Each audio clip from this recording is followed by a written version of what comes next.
a retired Navy SEAL, was only trying to repair his fence before the snowstorm came. Beside him, his German shepherd watched the woods as if the wind had whispered a warning. Then the dog vanished into the trees and came back carrying a blood-stained police hat. What Callum found next was not just a wounded deputy trapped in a crushed patrol car. It was the first crack in a quiet town's beautiful lie. Before the snow melted, one man, one brave officer, and one loyal dog would have to decide what truth was worth risking. If this story moves you, tell us where you're watching from, leave your thoughts below, and please like and subscribe to help this channel reach 1,000 subscribers so we can keep writing more heartfelt stories. By late morning, the snow had become too bright to look at for long. It lay across the pines in clean white shelves, softened the roof of the cabin, and turned Brightwater Lake into a wide sheet of pale glass. The frozen surface reflected a sky so blue and thin it looked almost breakable. In summer, people came here to rent canoes, take photographs, and speak too loudly about how peaceful everything was. In winter, the lake belonged to silence. Callum Mercer preferred it that way. He stood beside the split-rail fence with a hammer in one hand and a strip of treated board under his boot, tightening the last brace before the storm arrived. At 52, Callum still carried himself like a man who had once been trained to move with purpose even when the world was falling apart. He was tall, broad through the shoulders, and solid without looking showy.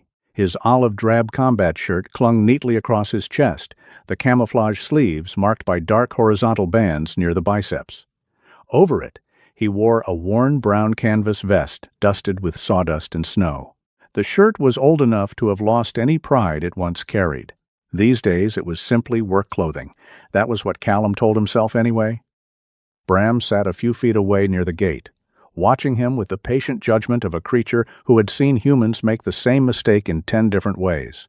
The German shepherd was 7 years old, large and deep-chested, with a black saddle across his back and gold fur thick along his neck and legs. Silver had begun to touch his muzzle, not enough to make him look old, but enough to give him the air of a soldier who had learned when not to bark. His left ear carried a small scar along the edge. When he relaxed, that ear tilted slightly outward, as if he were always listening to something just behind the visible world. "Don't look at me like that," Callum muttered, driving another nail into the brace. "This fence was your idea." Bram blinked slowly. "All right. It was the wind's idea, but you encouraged it." The dog huffed, which Callum had long ago decided meant disagreement, sarcasm, or both. A storm warning had come through before sunrise. Heavy snowfall by evening. Wind strong enough to take down weak limbs. Possible power loss across Hollow Pine and the Lake Road. Callum had seen worse storms in worse places, but weather did not care about a man's resume. A loose gate in Vermont could cause as much trouble as a bad decision overseas if a man was proud enough to ignore it. So he worked. He checked the generator, split kindling, stacked firewood beneath the side awning, tied down the porch furniture, repaired the fence where frost had lifted the posts. Simple tasks, honest tasks, the kind that left splinters in the hands and kept memory at a safe distance. Not far enough, but safe enough. Every now and then, the hammer would strike wood in a rhythm that reminded him of rotor blades, or a snapped branch would sound too much like a command shouted through static. When that happened, Callum would stop, breathe through his nose, and feel for the old diving watch on his wrist. Its olive nylon strap was faded, the face scratched across one side. Still working, still ticking, still accusing him of being alive. Bram rose suddenly. Callum noticed the shift before he understood it. The dog's body changed first. Head lifted, shoulders still, ears forward. His tail did not wag. His gaze fixed on the pine woods across the narrow road, where the trees grew thick and blue-shadowed beyond the fence line. "What is it?" Bram did not look back. The wind moved through the pines with a long, hollow sound. Callum listened, but all he heard was the scrape of branches, the soft hiss of snow sliding from needles, the distant groan of the frozen lake settling under its own weight. Then Bram stepped toward the road. "Bram." The dog paused. One paw lifted. Callum set the hammer down. "Stay close." Bram looked back once, not disobedient, not guilty, almost apologetic. Then he ran. He crossed the road in a low, powerful line and disappeared between the trees. Callum stared after him for several seconds. Bram did this sometimes. Not often, but enough that Callum had learned not to turn every patrol into a crisis. The dog knew the woods around the cabin better than most people knew their kitchens. He would chase the scent of a fox, inspect a fallen branch, circle the property, then return with snow on his whiskers and a look that said he had saved the kingdom again. "Don't bring me anything dead," Callum called, though Bram was already gone. The woods swallowed the sound. Callum went back to the fence, but the work no longer settled him. The hammer felt heavier. The sky seemed brighter. Somewhere beneath the winter quiet, the day had shifted a half-inch out of place. He finished the brace, checked the gate latch twice, walked to the shed, and returned with a coil of rope. He told himself he was preparing for wind. He told himself Bram was fine, but after 20 minutes, he stopped pretending not to count. After 40, he stood in the road and whistled. Nothing came back but snowlight and pine shadow. The old guilt in him stirred, not loudly. It never came with trumpets anymore. It came as a small pressure beneath the ribs, the body remembering a moment before the mind allowed it. A man can leave only once, he had learned. After that, every unanswered call sounds the same. Callum was reaching for his coat when Bram burst from the trees. The dog came fast, snow kicking from under his paws, breath steaming, body low with urgency. His fur was clumped white along the shoulders, and his eyes were fixed on Callum with such intensity that the man's hand went instinctively toward the knife at his belt. Bram did not bark. That made it worse. Something dark hung from his mouth. At first, Callum thought it was a piece of cloth. Then Bram crossed the road, climbed through the open gate, and dropped it gently at Callum's boots. A police hat, navy blue, crushed on one side. The brim cracked. Blood marked the pale snow beneath it. For a moment, Callum did not move. The world narrowed to the hat, Bram's breath, and the red stain spreading where the snow began to melt around it. "Where?" Bram turned immediately toward the woods, ran 3 steps, then stopped and looked back. Callum was already moving. The old training did not return like thunder. It returned like a door opening inside him. Quiet, exact, terrible in its familiarity. He grabbed the Winterfield jacket from the porch hook, shoved his arms through the sleeves, and pulled a trauma kit from the cabinet beside the door. Flashlight, thermal blanket, tow rope, pry bar, spare gloves. He loaded everything into the truck with movements so practiced they belonged to a version of himself he had spent years trying to bury. Bram jumped into the passenger seat before Callum could call him. "Not a game," Callum said. The dog's eyes stayed on the trees. "I know," Callum whispered, and started the engine. The truck rolled down the lake road, tires grinding over packed snow. Bram stood braced on the seat, nose near the cracked window, guiding more with his body than sound. Each time Callum slowed at a fork, Bram leaned, stared, and gave one short, sharp breath. They passed the old winter way station 3 miles from the cabin, a small concrete structure half hidden by snowbanks and pine limbs. It had not been used properly in years, but a county camera still hung from a metal pole above it, along with ice road sensors and a blinking amber unit that watched the bend in the road with a blind little eye. Callum barely noticed it. Bram whined once. Ahead, the road curved hard left, where the pines crowded close. Fresh marks cut across the snow. A violent skid, a churn of tires, black streaks where rubber had burned through white. Then Callum saw the cruiser. It had gone nose first into a tree. The front end was crushed inward, one headlight still flickering weakly beneath broken plastic. The windshield was webbed with cracks. Steam lifted from the hood in thin gray threads.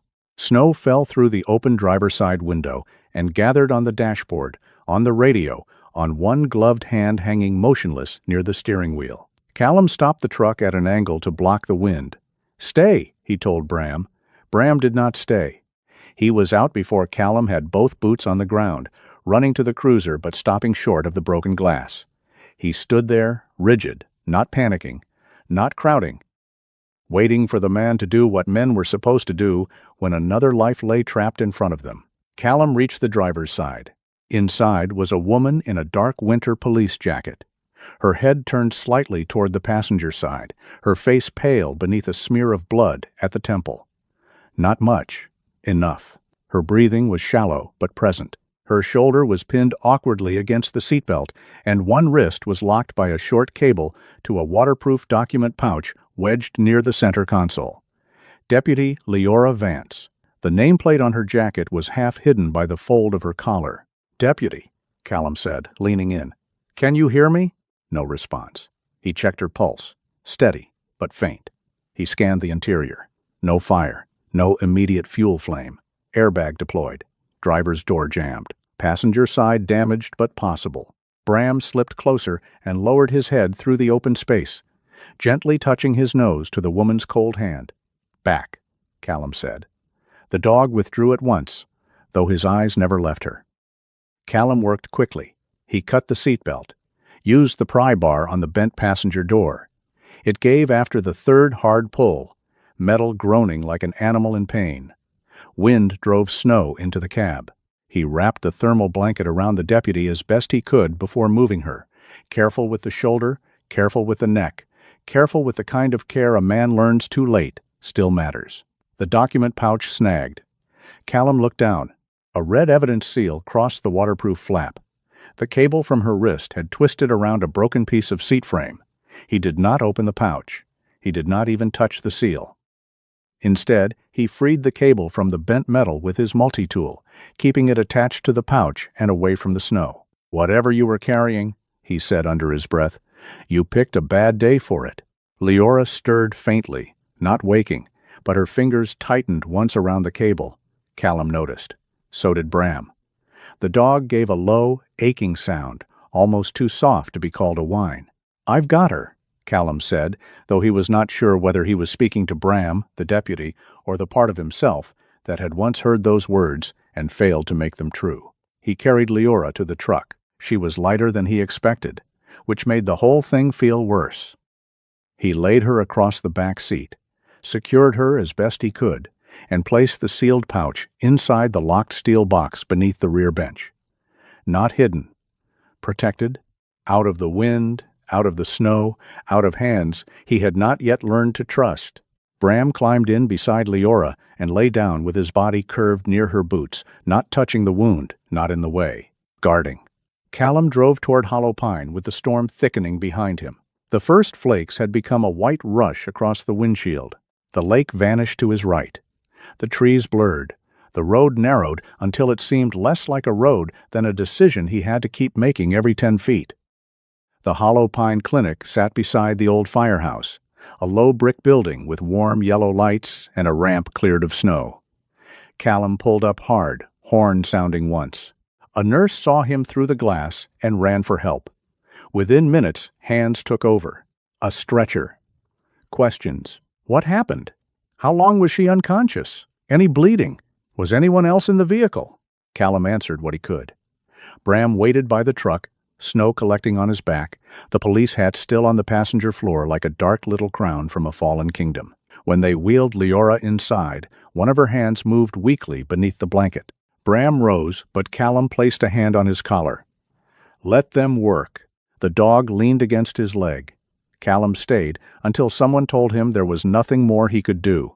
He gave his name, his address, said he had found her near the way station, said the storm was closing the road, and he would return when he could. He did not mention the sealed pouch. Not yet. He drove home through a world turning white, Bram silent beside him. The cabin lights glowed faintly when they reached the gate. The repaired fence stood firm, absurdly ordinary, as if wood and nails could still keep trouble on the proper side of a man's life. Callum parked in the garage and sat for a moment without shutting off the engine. In the locked box under the rear bench lay the waterproof pouch, still sealed, still attached to its cable. In the passenger footwell lay the blood-stained police hat, and 3 miles away, above a forgotten bend in the road, a county camera had watched everything. Callum did not know that. He only knew that Bram had brought him a hat from the snow, and because of it, a woman was still breathing. For now, that had to be enough. For 2 days, Hollow Pine disappeared beneath the storm. The road signs became white humps. The lake road vanished under drifts, high enough to swallow a mailbox. Power came and went in uncertain breaths, making lights flicker like tired candles. When the wind struck the clinic windows, the glass answered with a low, nervous hum. Inside the small hollow pine clinic, Deputy Leora Vance woke to the smell of antiseptic, old radiator heat, and melted snow. For a few seconds, she did not know where she was. Then pain returned with cruel patience. It came first in her shoulder, sharp and deep, then in her ribs. Then along the side of her head, where a bandage pulled at her skin when she tried to move. She opened her eyes to a ceiling stained by age and winter leaks. A curtain hung beside her bed. Somewhere nearby, a machine beeped with the bored confidence of something that had seen panic before and did not intend to join it. A woman stood at the counter, writing on a clipboard. She was in her late 50s, slim, steady, with silver-gray hair twisted into a low knot at the back of her neck. Her white coat was buttoned over a sage-green sweater, and a stethoscope hung around her neck as if it had lived there for years. There was nothing soft about her posture, but there was warmth in the way she turned before Leora could speak, as though she had been listening for the exact change in breathing. "Easy," the woman said. "You try to sit up too fast, and I'll have to put you back together with office supplies." Leora swallowed. Her throat felt scraped raw. "Where's my bag?" The doctor's eyebrows lifted a fraction. Not surprise, exactly. More like confirmation. "Good morning to you, too." "My bag?" Leora said again, pushing the words through the dryness. "Waterproof evidence pouch. Black. Cable lock. You were brought in without it." Leora tried to sit up. Pain took the room by the corners and folded it inward. The doctor crossed to her at once, one hand firm on her uninjured shoulder. "No, absolutely not. You have a concussion, a dislocated shoulder that I already put back where the good Lord originally installed it, and bruised ribs. If you want to collapse dramatically, I'd prefer you do it after breakfast." Leora breathed hard through her nose. "Who brought me in?" "Callum Mercer." The name meant nothing at first. Then pieces came back. Snow, headlights, a shape at the broken window, a dog's face close to her hand, amber eyes watching as if she were not allowed to die yet. "Tall man," the doctor added. "Quiet. Looked like he'd rather fight a bear than answer questions. German Shepherd with him." Leora closed her eyes. Bram. No, not her dog. She did not know his name. But she remembered the dog before the man. That bothered her more than it should have. Did he say anything about the pouch? He said he removed items from the vehicle to prevent them being lost in the snow. He said he'd return whatever was yours when the road opened. Did anyone from the department come? The doctor's expression changed then, only slightly. Her face remained calm, but her pen stopped tapping against the clipboard. "Sheriff's office called," she said, twice. "Asked if you were awake. Asked if anything was recovered from the crash." Leora stared at her. "What did you tell them?" "That you were alive, which was already more information than I liked giving out. As for recovered items, I said medical staff were not inventory control." Despite the pain, Leora almost smiled. The doctor came closer, lowering her voice. "I'm Dr. Naomi Ellard. And before you decide whether you trust me, Deputy Vance, you should know I've treated 5 people in the last 2 years who were told their injuries were caused by winter accidents near Brightwater Lake." Leora's breath slowed. Naomi's eyes were kind, but not gentle. They had the sharpness of a woman who had learned that kindness without attention could get people killed. "2 of them swore they were run off the road," Naomi continued. "One said the ice warning lights were changed the night before his fall.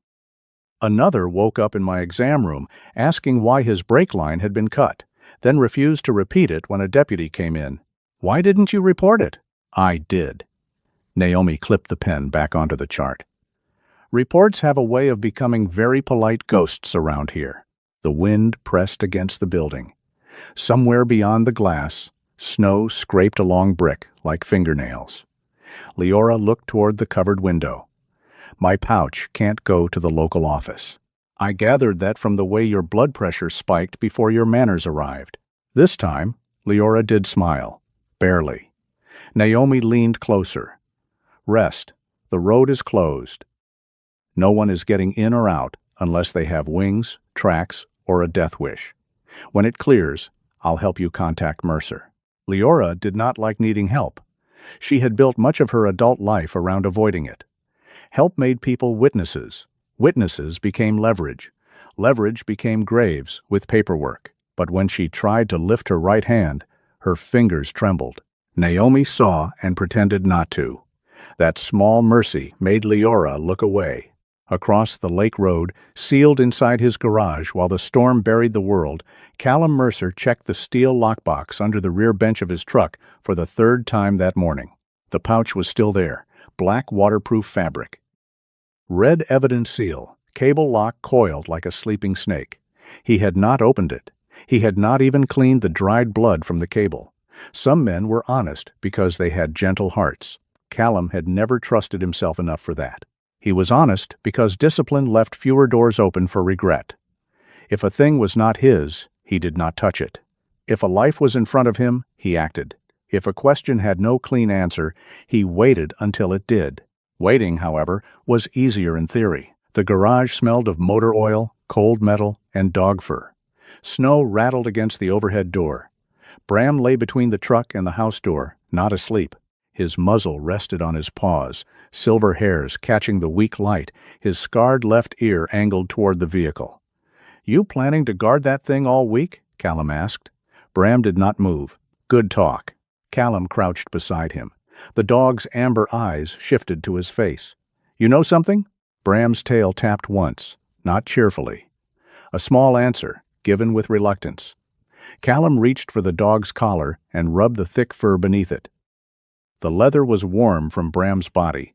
The little brass tag scratched almost smooth around the edges.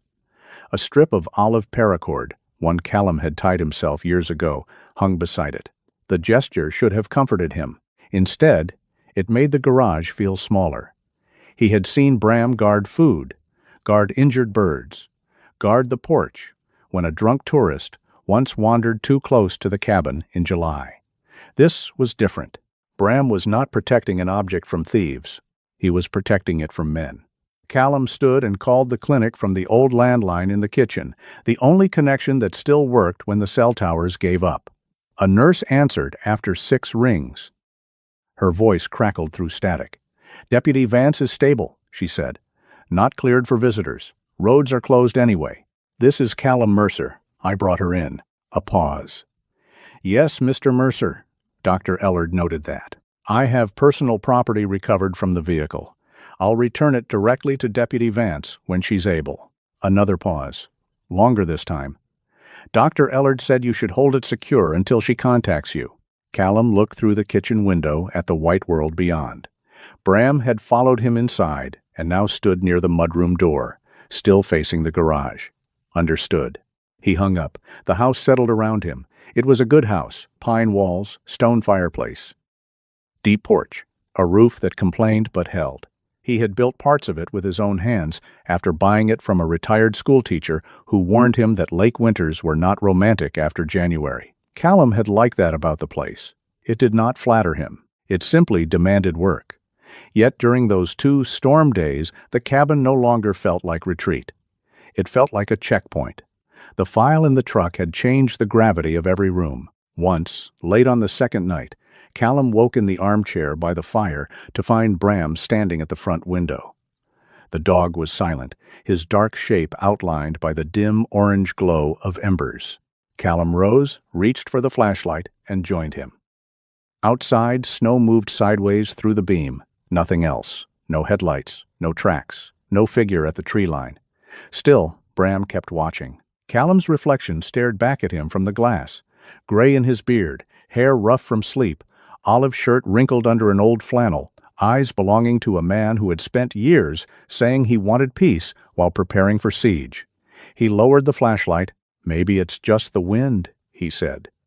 Bram looked at him. The absurdity of lying to a dog was not lost on him. By the third morning, the storm had passed on, leaving behind a sky polished clean and a town half buried but breathing. Snowplows groaned along the main road. Drifts stood against buildings like frozen waves. Sunlight made every roof blaze. Leora left the clinic against Naomi's preference and under Naomi's supervision, which seemed to be a compromise neither woman enjoyed. "You are not driving," Naomi said, helping her into a dark parka with no insignia. "I didn't ask to drive." "You were thinking about it loudly." Leora glanced at her. "Do you diagnose that often?" "Only in stubborn people." Naomi drove an old Subaru with a heater that clicked and coughed like an elderly dragon. She took the long road out of Hollow Pine, avoiding the sheriff's office and the main stretch by the diner. Leora wore no badge where it could be seen. Her hair was tied low, the bandage at her temple half hidden beneath a knit cap. She looked less like an officer and more like a woman trying not to be noticed by a town that noticed everything. A quarter-mile from Callum's cabin, she asked Naomi to stop. "You're sure?" "No." Naomi gave a small laugh. "Good. Certainty makes people careless." Leora stepped out into knee-deep snow. Her shoulder protested. Her ribs argued. She ignored both and walked the last stretch through the trees behind Callum's property, using the fence line to steady herself when the drifts grew uneven. She saw the cabin before she saw the man. Warm wood walls, smoke from the chimney. A repaired fence standing dark against snow. It was the sort of place people imagined when they said they wanted to be left alone, not realizing solitude could become a second climate. Then Bram appeared. He stood near the back steps, large and still, snow bright around his paws, his ears lifted. He did not growl. He did not bark. For several seconds, he only looked at her. Leora stopped. "Hello?" she said softly. "You remember me?" Bram's tail moved once, very slightly. That small motion weakened her more than the walk had. The back door opened. Callum stood there in a dark green field jacket over the same olive combat shirt, one hand resting on the doorframe. His face gave away little, but his eyes measured everything: her limp, the bandage, the absence of uniform, the direction from which she had come. "You walked through the woods," he said. "Roads make me easy to count." His expression did not change, but something like approval passed through it and vanished. "You should be in bed. You sound like Dr. Ellard." "She's smarter than me." I noticed. For a moment, neither moved. Then Callum stepped aside. "Come in before you undo her work." Inside, the cabin was warmer than Leora expected and quieter than she wanted. A fire burned low in the stone hearth. Tools lay neatly on a table near the mudroom. A pair of wet gloves hung over the stove. Everything had purpose. Nothing asked to be admired. Bram followed her in, keeping close but not crowding. Callum went to the garage and returned with the sealed pouch. He did not hand it over immediately. "I didn't open it," he said. Leora looked at the red seal. Unbroken. The cable still marked with dried blood. The zipper untouched. "You could have." "I know. Most people would have." "I'm not most people." There was no pride in it. Only fatigue. Leora took the pouch with her left hand, the right still stiff from bruising. Her thumb traced the seal once. The tension in her face shifted, not disappearing, but changing shape. "I'm sorry," she said. Callum folded his arms. "For what?" "For wondering whether you opened it. You woke up in a clinic after someone ran you into a tree. I'd be disappointed if you trusted easily." She studied him then, longer than politeness allowed. He let her. Men who needed to be believed often filled silence with their own defense. Callum did not. "That file," she said, "would have disappeared if you'd handed it to the local office." The room seemed to grow colder around the fire. Callum glanced toward Bram. The dog had walked to the mudroom and lowered his nose to the police hat, lying on a folded towel. Callum had not known what else to do with it. Cleaning it felt wrong. Throwing it away felt worse. "What are you investigating?" he asked. Leora sat slowly in the chair near the table, not because she wanted comfort, but because her body had begun to win an argument. "Accidents," she said. "That's what they call them." She opened nothing. "Not yet." She only rested her hand on the sealed pouch, as if feeling the weight through the fabric. Cars sliding off roads after warning lights changed. A supply shed burning the night before an inspection. A dock worker falling through ice in a section that had been marked safe that morning. Evacuation notices sent to the wrong houses. Brake failures, insurance delays, permit problems. Callum listened without interruption. All of them around Brightwater Lake, she continued, all involving people who refused to sell land to Brightwater Renewal Project. The name landed with an unpleasant familiarity. Callum had seen the signs in town, elegant blue-white logos, promises of jobs, lodge expansions, winter tourism, renewal, a future drawn in clean lines by people who never had to shovel their own roofs. Hollow Pine needs money, Callum said. So they keep saying. And you think someone is making winter look more dangerous than it is? I think someone learned fear is cheaper than buying property at a fair price. Bram lifted the police hat gently in his mouth, carried it across the room, and placed it at Leora's feet. No ceremony, no trick, no command, just the hat. Leora stared down at it, the cracked brim. The blood dried dark along the edge. The shape of her own profession made small and broken in the mouth of the dog who had found her. For the first time since she arrived, her face lost its guarded structure. Something raw passed through her eyes. "That was mine," she whispered. Callum said nothing. Leora bent slowly, pain tightening her jaw, and touched the hat with 2 fingers. Her hand trembled once, then stilled. "I remember trying to reach it," she said. "After the crash. I don't know why. Stupid thing to care about." "Not stupid." She looked up. Callum's voice was quiet. "Sometimes a thing is just a thing. Sometimes it's the last proof you were still yourself before everything went dark." The words hung between them, heavier than either expected. Leora picked up the hat and held it against her lap. Bram sat beside her chair, not leaning in, only present. For a strange, brief second, the cabin did not feel like a hideout or a checkpoint. It felt like a room where 3 survivors had agreed not to lie about the weather. Outside, snow slid from the roof in a soft collapse. Leora looked at Callum. "If I ask you to forget you ever saw this file, will you?" "No." The answer came too quickly for both of them. Callum looked toward the window, jaw tightening. "But I'm not a cop. I'm not your partner. And I'm not interested in playing hero for a town that barely knows my name. I'm not asking for a hero. What are you asking for?" Leora held the hat a little tighter. "For you not to hand the truth to the first uniform that asks nicely." Bram exhaled and lowered his head onto his paws. Callum looked from the dog to the sealed pouch, then to the woman sitting in his cabin with bruises under her collar and winter still melting on her boots. "All right," he said at last. "That I can do." He did not know then that the road camera near the way station had already made him part of the story, but he knew enough. A woman had been left to die in the snow. A file had survived because he had not opened it.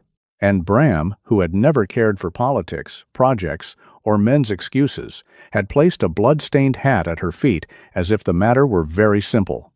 Some things were not meant to be buried, not even by winter. By noon, the roads around Brightwater Lake had been carved open again. Snowplows had pushed the storm into high white walls on either side of the road, leaving a narrow passage of wet asphalt, salt, and dirty slush.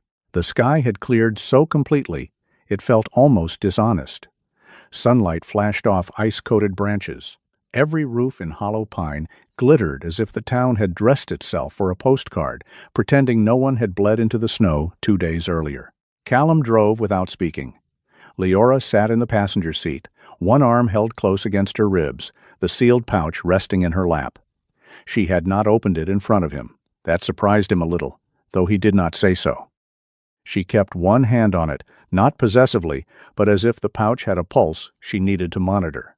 Bram occupied the back seat, upright and watchful, his nose occasionally lifting toward the cracked window. The police hat lay folded in an evidence bag Naomi had given them before they left the clinic. It sat between Callum and Leora on the console like an unwelcome 4th passenger. "You don't have to come all the way in," Leora said. Callum kept his eyes on the road. "You asked me to drive." "I asked because I need to confirm what you saw before the scene changes more than it already has. Not because I need you playing investigator." "I'm not." "Good. Are you always this warm with people who save your life?" "Only when they're stubborn enough to make me nervous." Bram gave a soft huff from the back seat. Callum glanced at the mirror. "He agrees with you, Don't let it go to your head." For the first time that morning, Leora almost smiled. The old winter way station came into view beyond the curve. In daylight, it looked smaller, less haunted.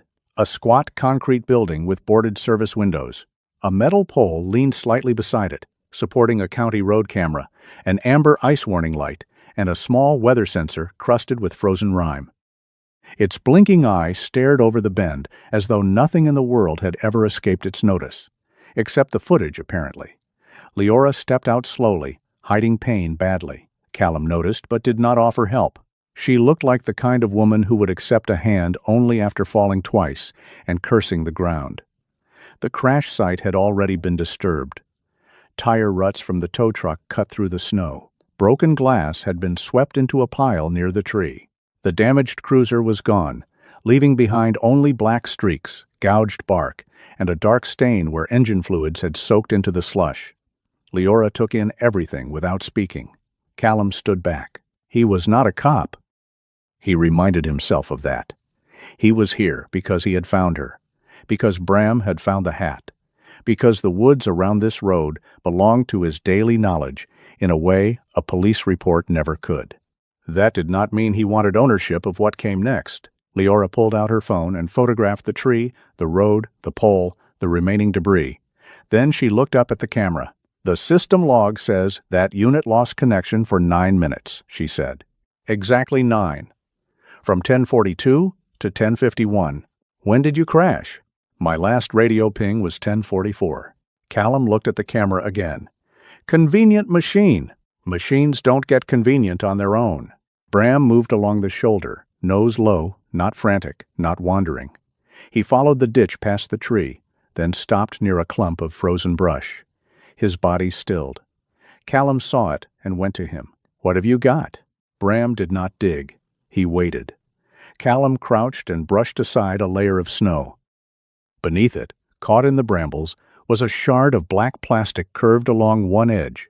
Not large, not dramatic, just a broken piece of something that had hit hard and left in a hurry. He lifted it with 2 fingers. Leora came up behind him. "That's not from my cruiser." "No." Callum turned it over. A smear of dark grime marked the inside, and beneath the cold smell of snow there was diesel. Heavy, oily, unmistakable. "Truck," he said.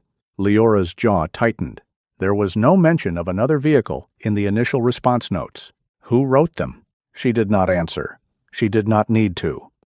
The wind moved over the road, lifting loose snow from the banks and scattering it across the asphalt like ash. Callum looked toward the bend, imagining the cruiser coming through, headlights cutting storm-white air, a truck waiting where the road narrowed, a shove, a forced angle. Not enough to look like murder if the weather did the rest. Leora watched him watching it. "You see it too," she said. "I see what could have happened." "That's more than most people are willing to admit." He placed the plastic piece into a spare evidence envelope she handed him. The envelope had been tucked inside her jacket like she had known they would need it. "You came prepared," Callum said. "I came tired of being told winter has a grudge." They stood there a moment longer, with Bram between them and the old camera blinking above. Then Leora's phone buzzed. She checked the screen, frowned, and declined the call. "Department?" Callum asked. "No, Tessa Rowe." "Friend?" "Contract technician, County IT. She works with the traffic cameras and ice sensors." "Why decline?" "Because I called her twice yesterday. She didn't answer. Now she calls when I'm standing under a dead camera." Leora looked up at the pole again. "That means she's scared, or someone told her to check whether I'm still breathing." Bram gave a low sound, not quite a growl. Callum slipped his hands into his jacket pockets. "You have cheerful acquaintances. You should meet my enemies." They left the way station with the plastic fragment sealed in Leora's coat pocket, and the feeling that the road had said more than any person in town would dare. Blue Kettle Diner sat at the edge of Hollow Pines Main Street, where the road toward Brightwater Lake began its slow climb through the pines. It was an old building with a blue enamel coffee kettle painted on the sign, the kind of place that looked warmer from the outside than most houses felt within. Frost framed the windows. A bell over the door gave a tired jingle when they entered. Inside, the diner smelled of coffee, fried potatoes, cinnamon, and old wood. 3 men in snowplow jackets sat at the counter, speaking in low voices until they saw Leora. Then they became very interested in their mugs. Behind the counter stood Gideon Pike. He was 63, broad in the belly and shoulders, with cheeks reddened by stove heat and winter air. A thick silver mustache hid most of his mouth, which was probably why his eyes had learned to do so much talking. He wore a red flannel shirt beneath a white apron stained with coffee and pancake batter. A towel hung over one shoulder like a flag of surrender. "Deputy Vance," he said too brightly, "if you've come to arrest my oatmeal, I'll plead guilty. It's been committing crimes since 6 a.m. Leora slid into a booth slowly. "I need to ask about your delivery truck." Gideon's smile thinned. Callum stayed standing for a moment, taking in the room. A few eyes shifted away. Fear had a smell. Not like sweat, exactly. More like people holding their breath too long. Bram entered last. The old German shepherd's presence changed the room before anyone spoke. One of the snowplow men lowered a hand as if to pet him, then thought better of it. Bram ignored him and went straight to the far end of the counter. There, on a folded rug beside the pie case, lay an old gray-brown dog with cloudy eyes and a white muzzle. She lifted her head with great effort, ears twitching. One of her front legs was wrapped in a faded bandage. "That's Mabel," Gideon said, and his voice softened despite himself. "Queen of the establishment, tyrant of toast crusts. Don't let the limp fool you. She still judges everyone." Bram approached slowly, head low, tail quiet. Mabel sniffed once, gave the smallest possible wag, then lowered her head again. Bram lay down beside her, without touching the bandaged leg. The diner went strangely still. Gideon looked away first, blinking too much. "She was out back when they came," he said. Leora opened her notebook. "When who came?" "Don't know. That's what I keep saying." Gideon picked up a coffee pot, then set it down without pouring. "I heard glass break near the storage shed. By the time I got outside, they were gone. Mabel was limping, and the shed lock was cut. Nothing much taken. Just enough damage to make the health inspector unhappy." "When?" 3 weeks after I told Brightwater I wasn't selling." Callum finally sat across from Leora. "Why do they want your place?" Gideon gave him a look. "Because I had the bad manners to own land between the main road and their shiny future." He tried to laugh. It came out dry. Leora's pen moved. "You told me before about the brake line. I told you a rumor." "Gideon." The old man looked toward the counter. The snowplow men were no longer pretending not to listen. That seemed to frighten him more than the questions. He wiped the same spotless place on the counter 3 times. "They cut the brake line on my delivery truck," he said, quieter now. "Or someone did. Insurance dragged their feet. Sheriff's office said, 'Old vehicles fail.' Then one of Crew's deputies came in here and told me I ought not get stubborn with winter." His mustache twitched. "Funny phrase, isn't it? Like winter carries a badge now." Leora did not look up. "Which deputy?" Gideon hesitated. Mabel made a soft sound in her sleep. Bram lifted his head and touched his nose lightly to the old dog's shoulder, then settled again. The gesture did something no badge had done. It broke the room open by half an inch. Gideon took the small silver spoon from his apron pocket and rolled it between his thick fingers. The spoon was polished thin, with years of use, too delicate for his hand. He saw Callum notice it. "My wife stirred the first soup we ever served with this," he said. "Back when the ceiling leaked and we had 2 customers, one of whom only came in because his car died outside." He smiled without humor.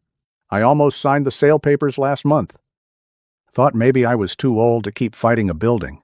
His eyes found Bram beside Mabel. "Then that fool dog of mine tried to stand on 3 legs and bark at the back door like she still owned the whole mountain. Made me feel ashamed. A person can betray himself quietly, but a dog looks at you like she heard every word." No one spoke. Leora closed the notebook gently. "I need you to make a statement." Gideon's fingers tightened around the spoon. "To who?" "Not local." "That's supposed to comfort me?" "No," Leora said. "It's supposed to be honest?" He nodded once, slowly. "Then maybe." It was not yes. But in a town trained to whisper, maybe was a door left unlocked. They left the diner with 2 coffees. Gideon insisted they take and a paper bag of biscuits he claimed were too ugly to sell to respectable people. Callum placed the bag between them in the truck. Neither reached for it. Leora called Naomi from the parking lot and put the phone on speaker. The doctor answered on the second ring.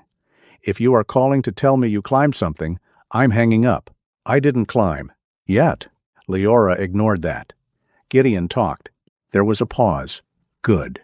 Naomi, I need to know whether your records show a pattern. Not names yet. Not unless people consent. Just dates, injuries, whether they line up with road closures or warnings." "They do," Naomi said. The answer came too fast. Callum looked over. Naomi continued, voice lower now. "I kept a private index. Nothing illegal.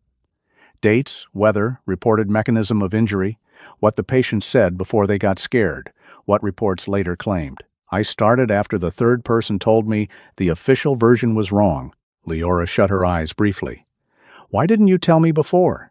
"Because you were unconscious when I met you, Deputy." "That's fair. And because I needed to know whether you were chasing truth or just another file." Leora accepted that, without argument. Callum respected Naomi more for saying it. "Can you keep those notes secure?" Leora asked. "They're safer than most people in this town," Naomi said. "But if this is moving, move carefully." After the call ended, Leora sat very still. "You all right?" Callum asked. "No." An honest answer, rare enough to matter. She looked through the windshield at the diner, where Gideon was now pretending to wipe the same window while watching them leave. "These people have been trying to tell the truth in pieces," she said. "A brake line here, a wrong warning there, a fall, a fire, a missing camera feed, but pieces are easy to dismiss. And together? Together, they start looking like intent." Callum drove them back toward the way station because Leora wanted one more look at the camera box before dark. The sun had begun to drop behind the pines, turning the snowbanks blue at their bases and gold along their crowns. As they neared the bend, Leora's phone buzzed again. This time, a text. She read it once. Then again. Her face went still in a way Callum disliked. "What?" She turned the screen toward him. Unknown number. The message read, "Tell Mercer the file wasn't the only thing recorded." Below it was a still image, grainy but clear enough. Callum at the crash site, half inside the damaged cruiser, removing the sealed pouch from the wreckage.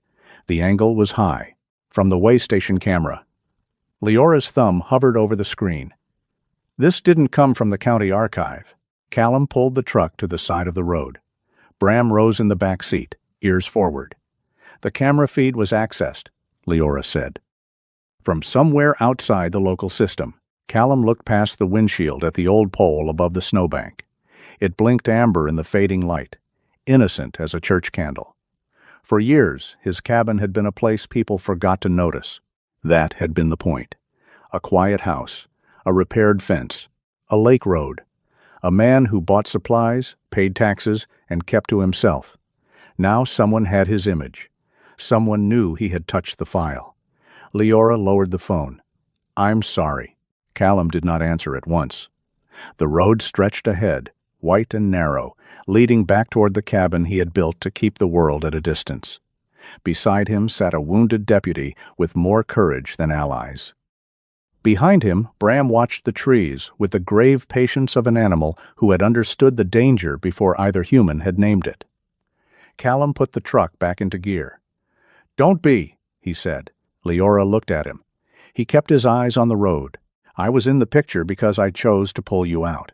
The truck rolled forward. The amber camera light blinked once behind them, then vanished around the bend. And for the first time since leaving the service, Callum understood that trouble had not found his house by accident. It had followed the truth home. The first cut in the fence was clean. That was what made Callum angrier than if they had smashed the whole thing apart. A storm could tear wood loose. A falling branch could splinter a rail. Even a frightened deer could break through if hunger drove it hard enough. But this had been done by hands that took their time. One of the new braces had been sawed through near the post. The wire along the lower rail had been clipped. Whoever came had not been hurried by weather, conscience, or fear. They had walked onto his land and worked carefully. Callum stood in the blue, hour before dawn, boots planted in snow, jaw tight enough to ache. The world around the cabin was soft and beautiful. In the treacherous way, winter could be beautiful after a crime. Snow balanced on the fence rails. Ice glittered along the eaves. The pines stood in cathedral rows, dark and still. Bram moved ahead of him, nose low, shoulders tense. The German shepherd did not bark. That silence was worse than alarm. He followed the cut fence to the tool shed, where the door hung open on one bent hinge. Inside, nothing expensive was missing. The chainsaw was still on the shelf. So were the fuel cans, the socket set, the old hunting lantern, the spare boots he kept for visitors who never came. But drawers had been pulled open, boxes overturned.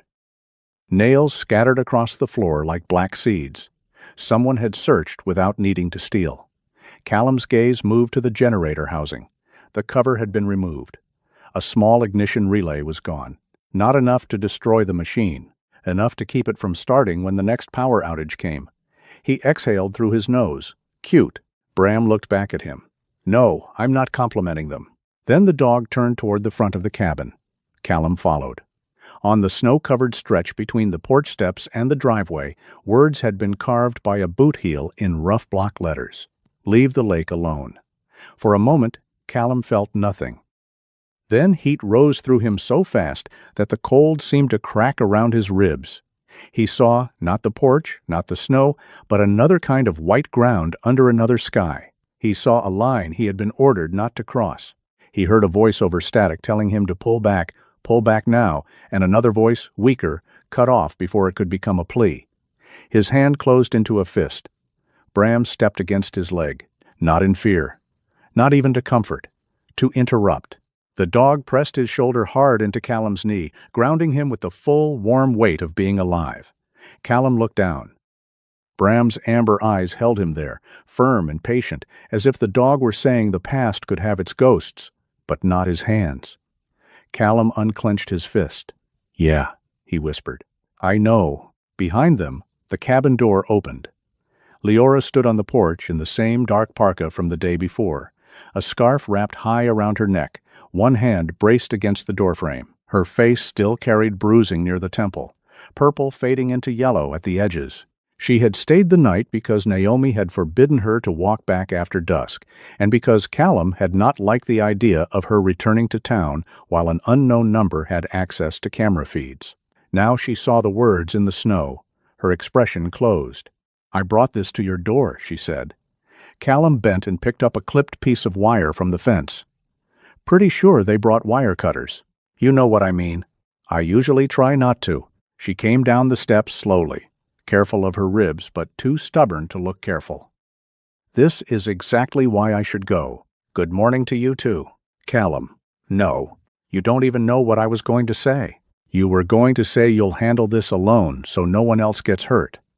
Then I was supposed to be grateful for your noble exit and go back to making coffee. Her eyes sharpened.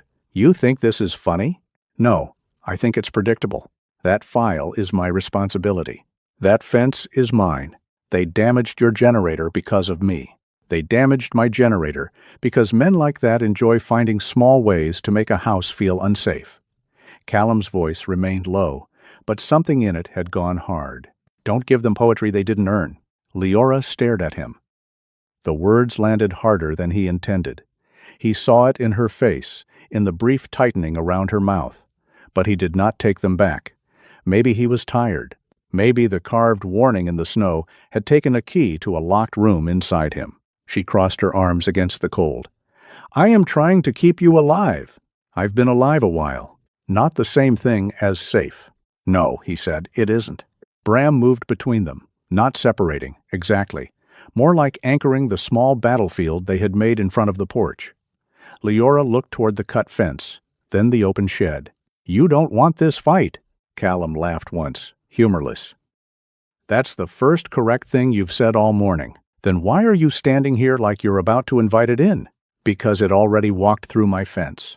That doesn't make it yours. He turned to her then. For a second, Leora saw the man beneath the quiet routines. Not a hero, not a recluse. Something older and more damaged. A man whose calm had been built plank by plank over a hole he never stopped hearing. "You think I need your permission to meet trouble?" he asked. "No," she said. "I think you're looking for a reason to punish yourself and calling it responsibility." The word struck clean. Callum's face changed so slightly most people would have missed it. Leora did not. Bram did not. The dog made a soft sound. Callum looked toward the lake road beyond the trees, though nothing moved there. "You don't know me well enough to say that." "No," Leora answered. "But I know the look." He almost walked away. That was the easiest thing. Go inside, lock the door, repair the generator, let her leave. Let the town bury itself under whatever pretty future Brightwater promised. He had chosen distance before. Distance was a language he spoke fluently, but Bram sat in the snow and looked at him as if waiting for a better translation. Callum turned back. "My last deployment," he said, and the words came out rougher than he expected. "We had a man pinned down after an extraction went bad. Orders changed. Airspace went bad. We were told to pull back before we lost the whole team." Leora did not move. "The call made sense," he continued. "On paper, it was the right call. The kind of call people defend in clean rooms with maps and coffee." He looked at the cut fence. "We left him." The wind stirred the pines. Leora's voice softened. "You were ordered to." "That's what everyone told me." "And what do you tell yourself?" Callum's jaw worked once before he answered. "That he was still breathing when I turned around." No one spoke for a while. Even the forest seemed to understand that some confessions were not meant to be comforted too quickly. Snow fell from a pine branch with a soft thud. Callum reached into his jacket pocket and pulled out a small piece of carved pine. He did not seem to realize he had done it until it was in his hand. The wood had been shaped roughly into a gate, unfinished on one side. He ran his thumb along the edge. "I bought this place because nobody needed me here," he said. "Fence breaks, I fix it. Roof leaks, I patch it. Generator quits, I swear at it until it remembers its duty. Simple problems, honest problems." Leora's expression changed. The anger did not vanish, but it made room for something more careful. "I filed a complaint 2 years ago," she said. Callum looked at her. "A supervisor altered a report after a road fatality. I saw the original. The official version was cleaner, easier, less expensive for everyone involved." She gave a small, bitter smile. "I thought if I followed procedure would protect the truth. It didn't. No. It buried the complaint, transferred the supervisor, and turned me into the kind of officer people stop inviting for coffee." Her hand tightened around the edge of her parka. "After that, every file I opened had a shadow over it. Every witness asked whether I could actually protect them. I hated that I couldn't answer yes." For the first time since the argument began, Callum saw not only the badge in her, but the exhaustion beneath it. Not fear exactly, fear with its back straight. "The crash," she said quietly, "didn't scare me as much as waking up and knowing they would have called it another winter accident. One more neat little tragedy. One more closed file." Callum looked at the words carved in his snow. "Leave the lake alone." Bram stood abruptly. Both of them turned. The dog faced the cut fence again, ears forward. Then he moved beyond it, not running, but following a scent along the back edge of the property where the trees thickened. Callum and Leora exchanged a look. "Now?" she asked. "He doesn't schedule these things." They followed. The snow behind the cabin was less disturbed, protected from the wind by a line of young firs. Bram moved with purpose, nose close to the ground. He passed the clipped wire, the bent post, the place where someone had climbed through and dragged a boot heel. Then he stopped near a strand of old barbed wire half buried along the property line. Something bright was caught there. Callum crouched. A strip of reflective fabric, torn from a work jacket, fluttered stiffly in the cold, orange with a silver band. On one corner, nearly hidden by frozen mud, was a small printed logo, BRW Site Services. Leora leaned over his shoulder. "Brightwater subcontractor?" she said. "Not exactly a confession, no, but it's a fingerprint with a business card." Callum slipped it into a plastic bag from his pocket. They came through the back fence, cut the generator, staged the message out front. They wanted you to feel surrounded. He stood slowly. They wanted to know whether I scare easy. Leora looked at him. Do you? He glanced down at Bram, who was watching the tree line with his scarred ear tilted outward. Depends who's asking. Before she could answer, her phone buzzed. Both of them froze for half a second. Leora checked the screen. The number was unknown, but this time the message contained no photograph, just text. Camera wasn't down. Feed was deleted through outside admin access. I have a copy. They know I know. Ice Lantern Festival. Crowds. Safer there. Don't call. Leora read it once, then handed the phone to Callum. Tessa, she said. The name meant more now. The technician who had avoided her calls. The one tied to the traffic cameras and ice sensors. The one who might know exactly how the system had been turned blind at the right moment. Callum read the message and felt the shape of the thing widening. Not a single crash, not one corrupt report. A network of small permissions and deleted minutes, of warnings moved, roads closed, footage erased. A town did not get taken all at once. It was taught to look away in installments. When's the festival? He asked. Tomorrow afternoon. Public? Very. Half the town, plus tourists. Brightwater's sponsoring the main stage. Callum handed back the phone. Convenient. Or the only place she thinks she won't disappear. The sentence sat there between them. Leora looked suddenly tired. Not physically, though she was that too. Tired in the way a person becomes when every road to the truth runs through someone else's fear. I shouldn't have stayed here, she said. Callum gave her a dry look. We covered that. I mean it. I know. They will keep pushing. Yes. They may come back. Then I'd better fix the fence. She stared at him, as if waiting for the second half. Some declaration, some promise of war, some grand line men in stories like to say before doing something foolish. Callum gave her none. He walked back toward the shed, Bram following close. After a moment, Leora came too. The repair took them into full dark. Leora should not have helped, and Naomi would have threatened both of them with medical instruments if she had seen it. But she insisted on holding the flashlight, then on passing tools, then on sitting on an overturned crate and sorting nails by size with the grim focus of a woman refusing to feel useless. Callum replaced the cut brace, spliced the wire, reinforced the lower rail with a piece of oak he had been saving for spring. He also fixed the generator relay with a spare part from a labeled drawer, muttering insults at the machine so quietly Leora could not decide whether to laugh. Bram stayed near the gap in the fence until the last piece went in. Not inside the line, at the line. That mattered. The moon rose late, bright behind thin cloud. Snow reflected enough light that the world glowed without kindness. When Callum finally stepped back from the repaired fence, his gloves were stiff with cold and his shoulder ached. Leora shone the flashlight over the new brace. You made it stronger than before. Would have been rude not to. It still has to open somewhere. Callum looked at her. She nodded toward the gate. A fence that doesn't open is just a wall with better manners. He almost smiled. Almost. He walked to the front of the cabin, where the words still scarred the snow. With the side of his boot, he erased them slowly. Not angrily now, carefully. Each letter collapsed back into whiteness until the message became only churned powder beneath his feet. Then he turned toward the gate. The latch had frozen along one edge. He chipped it loose, oiled it, tested it twice. Open, close, open again. Leora watched from the porch, one arm folded against her ribs. You're still going to the festival? She asked. Callum rested a hand on the gate. No. Her face tightened. He looked back at her. We are. Bram gave a single low wag of his tail, as if the decision had been obvious from the moment he carried the hat home. Callum shut the gate, but he did not lock it. Not yet. Behind them, the cabin stood warm in the snow.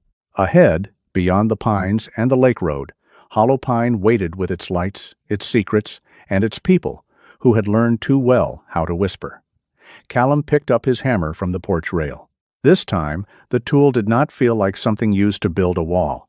It felt like something used to make a doorway hold. Hollow Pine knew how to dress itself for winter. By early afternoon, the town square had become a bright little kingdom of ice and pine smoke. Golden bulbs hung from wires stretched between old brick storefronts. Lanterns made of carved ice sat along the sidewalks, each one holding a small electric candle that glowed as if fire had been trapped inside frozen water. Children were not part of the crowd, but the adults behaved with the careful cheer of people who remembered once being young here. There were sculptures everywhere. A stag with antlers like silver branches, an eagle with wings half spread. A team of sled dogs carved in blue-white ice, their mouths open in a silent run. Every surface caught the sunlight and threw it back in shards. The whole square glittered as if someone had broken the sky and swept the pieces into town. Callum did not like crowds. He stood near the corner of the Blue Kettle Diner, wearing his dark winter field jacket over the olive combat shirt, hands bare despite the cold. He liked being able to feel what he touched. A glove could hide too much from a man. Heat, vibration, the wrong kind of slickness on metal. Bram stood beside him, harness on, eyes moving from booth to booth. The German shepherd was calm, but not relaxed. His ears shifted with every shout, every laugh, every hiss from the portable heaters. People noticed him. Some smiled, some stepped aside. A few reached out, then thought better of it when Bram looked at them with patient seriousness. "Your dog is better at public events than you are," Leora said. She stood to Callum's left, dressed in civilian clothes. A dark parka, gray scarf, knit cap pulled low enough to hide the fading cut at her temple. She looked less pale than she had 2 days earlier, though her right arm still moved carefully. The sealed pouch was no longer visible. She had hidden the relevant materials in a sling bag under her coat, close enough to reach, hard enough to grab. Callum scanned the square. "He has more faith in people." That's a terrible answer. It's an accurate one. Gideon Pike had a booth near the diner entrance, selling coffee, cinnamon biscuits, and something he claimed was maple stew, though Callum suspected the name existed mostly to confuse tourists. The old man wore a navy cardigan beneath his apron and a red scarf crooked around his neck. He kept joking with customers, but his eyes found Leora every few minutes. At his feet, Mabel slept on a thick blanket behind the booth. Her bandaged legs stretched out, a queen receiving tribute in the form of dropped crumbs. Bram had checked on her first thing, touching his nose gently to her shoulder before taking his place beside Callum. Across the square, a temporary stage had been built in front of the old town hall. Behind it, a large banner snapped in the wind. Brightwater Renewal Project. A safer, stronger future for Hollow Pine. The words were printed in elegant blue letters beside a silver snowflake logo. Callum looked at the logo longer than he meant to. "Pretty things made excellent masks, Leora." She followed his gaze. Marin Holt had arrived. She moved through the crowd as if the square had been arranged around her without anyone admitting it. 49, poised and dressed in a white wool coat, cinched at the waist, she looked untouched by the same winter that reddened everyone else's noses and soaked their boots. Her ash-blonde bob rested perfectly against her jaw. A silver snowflake brooch glittered at her collar. People turned when she passed. Not with affection exactly, more with the uncertain attention people give money when it walks close enough to touch. Marin stopped beside an elderly shop owner and took both the woman's hands in hers. She bent slightly, listened, nodded with soft intensity. From across the square, she looked compassionate, almost tender. "Does she know you?" Callum asked. "Yes." "Does she know you're investigating her?" "She knows I'm inconvenient." "Looks like she's good at smiling at inconvenience." "She's good at smiling at everything." Marin laughed at something the shop owner said, then looked past her. For one brief second, her eyes met Leora's. The smile did not disappear. That was the impressive part.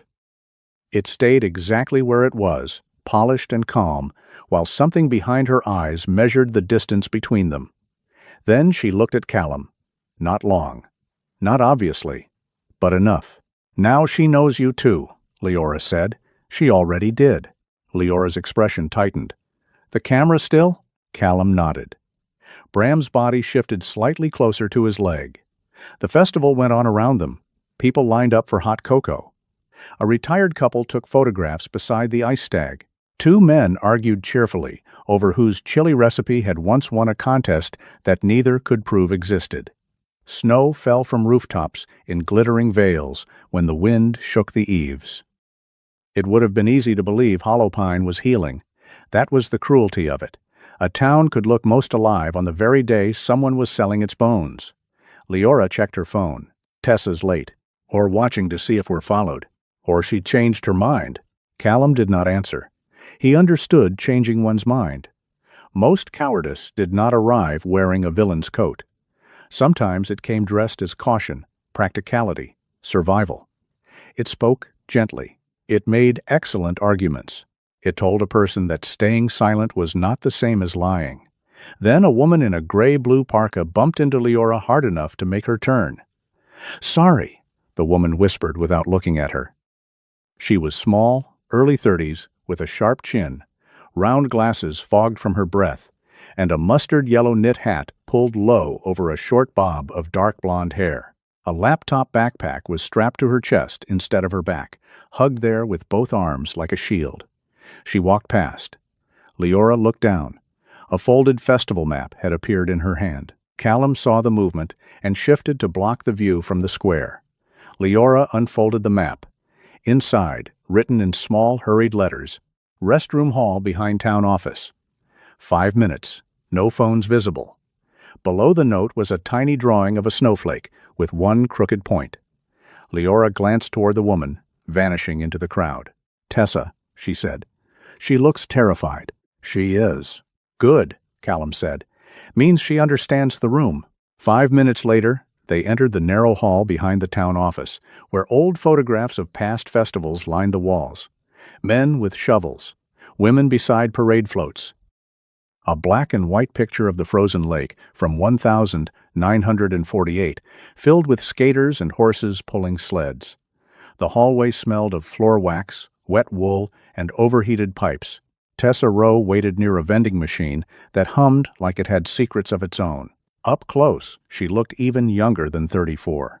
Not because of her face, but because fear had stripped away any attempt at professional armor. Her glasses kept sliding down her nose. She pushed them up with a gloved finger and immediately checked both ends of the hall. "You can't call me," she said. Leora kept her voice low. "I didn't. I mean ever. Not from your phone, not from the clinic, not from a landline near Mercer's place. The system flags searches around case numbers now. I didn't build that part.